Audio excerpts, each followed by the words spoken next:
तर नाशिकच्या विज्ञान विद्यापीठामध्ये बनावट पावती घोटाळा झालाय। महाराष्ट्र आरोग्य विज्ञान विद्यापीठात हा घोटाळा झालाय। विद्यार्थ्यांना बनावट पावत्या दिल्या होत्या। पावत्यांमधून 1,53,00,000च्या घोटाळ्याचा संशय आहे। कक्ष अधिकारी, वरिष्ठ लिपिक, शिपायांवरती संशय आहे। 9 सप्टेंबर 2023 रोजी एका विद्यार्थ्याची तक्रार आली आहे। 5 वर्षांपासून सुरू आहे बनावट पावतीचा हा प्रकार। विद्यापीठाकडून कोणतीही कायदेशीर कारवाई झालेली नाहीये। हे प्रकरण विद्यापीठाकडून दाबलं जात असल्याचीही चर्चा आहे। महाराष्ट्र राज्यातील सर्व वैद्यकीय आणि निमवैद्यकीय अभ्यासक्रम ज्या विद्यापीठाच्या अंतर्गत येतात त्याच महाराष्ट्र आरोग्य विज्ञान विद्यापीठात एक मोठा घोटाळा झाल्याचा संशय हा खरं तर व्यक्त केला जातोय आणि याच घोटाळ्याचे सर्व पुरावे देखील आता NDTV मराठीच्या हाती आलेले आहेत।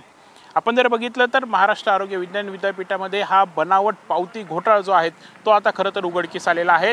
याबाबत 9 सप्टेंबर 2023ला एका विद्यार्थ्याने विद्यापीठाकडे ऑनलाईन तक्रार ही केली होती आणि यानंतर खरं तर एकच खळबळ ही उडाली होती।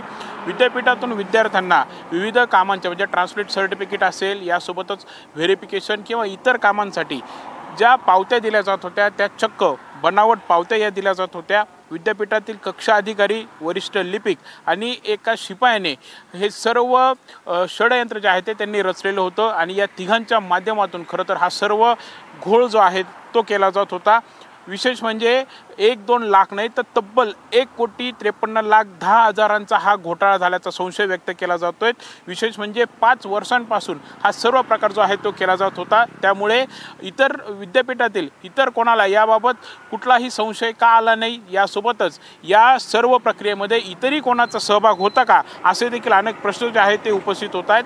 विशेष म्हणजे याबाबत NDTV मराठीने विद्यापीठ प्रशासनाशी बोलण्याचा प्रयत्न केला असता त्यांनी कॅमेऱ्यासमोर कुठलीही गोष्ट सांगण्यास नकार हा दिलेला आहे।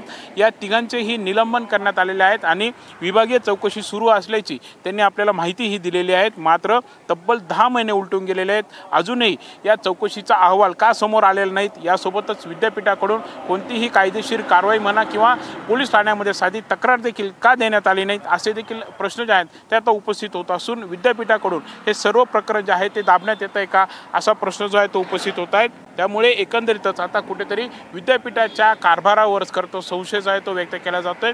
याबाबत आता खरं तर नक्की या चौकशीचा अहवाल नक्की समोर कधी येणार आहेत, यासोबतच या प्रकरणी आता काय कारवाई होतीये, शासन स्तरावरती याची गांभीर्याने दखल घेतली जाते का हेच पाहणं महत्त्वाचं ठरणार आहे।